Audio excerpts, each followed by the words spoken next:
Ang mahiwagang violin. Muling isinalaysay ni Christine S. Bellet.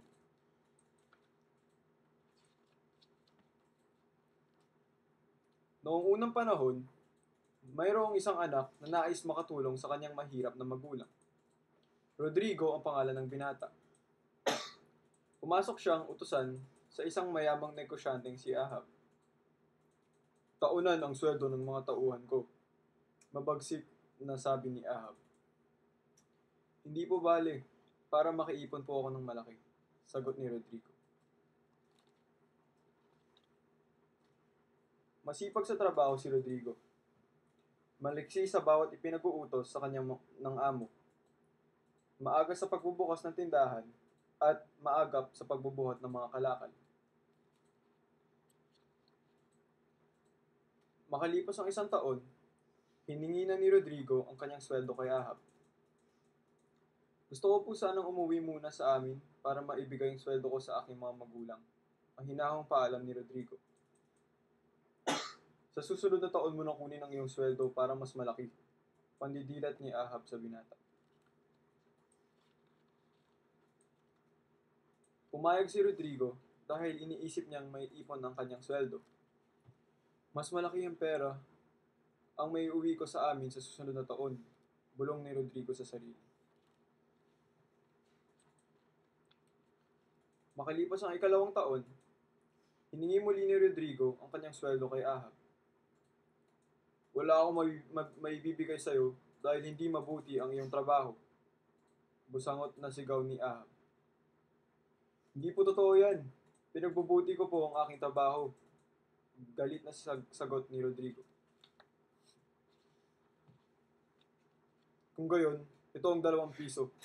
Bayad sa 2 taong serbisyo mo. Makakaalis ka na.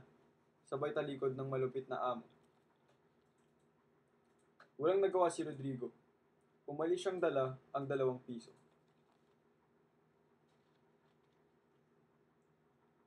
Sa di kalayuan, may nakita siyang isang matandang babaeng pulubi. Hinang-hina ito sa gutom. 3 araw na akong hindi kumakain. Halos pabulong na sabi nito nang matapat sa kanya si Rodrigo. Naawa si Rodrigo. Ibinili niya ng pagkain ng matanda at ibinigay pa rito ang natirang barya mula sa sakim na amo. Natuwa ang matanda sa kabutihan ng bata. Ngunit, naawa siya rito nang ikwento niya ang masaklap na kapalaran sa among si Ahab. May inabot ang matanda kay Rodrigo. Mahiwaga ang violin na ito. Sasayaw ang lahat kapag tinugtog mo. Bumalik ka kay Ahab at singilin ang dapat na sa iyo. Bilin ng matanda. Bumalik si Rodrigo kay Ahab. Tinugtog niya ang violin at sayaw ng sayaw si Ahab. Paikot-ikot at pakending-kending pa. Parang awa mo na. Itigil mo ang pagtugtog. Babayaran na kita. Hingal ni Ahab. Tumigil si Rodrigo sa pagtugtog. Ibinigay ni Ahab ang supot ng pera. Ngunit, hindi pa nakakalayo, si Rodrigo ay hinuli ng mga sundalo.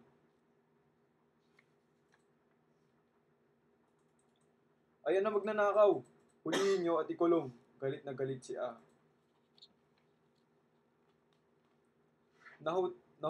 Nahatulang bitayin si Rodrigo sa gitna ng plaza. Sa araw ng kanyang pagbitay, nagsalita ang hukom. May nais ka bang hilingin bago ka mamatay? Sabi ng hukom. Gusto ko pong matugtog ang aking violin sa huling pagkakataon, sagot ni Rodrigo. Namutla si Ahab.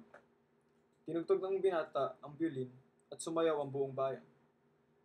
Lumundag-lundag pa ang berdugo at nabitawan ang taling pambitay kay Rodrigo.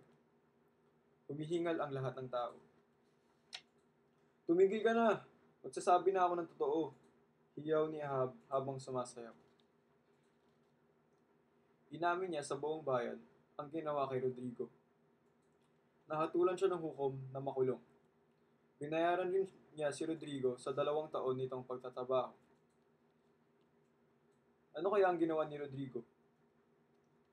Umuwi siya sa kanyang mga magulang, dala ang sweldo niya ng 2 taon at ang mahiwagang byuli.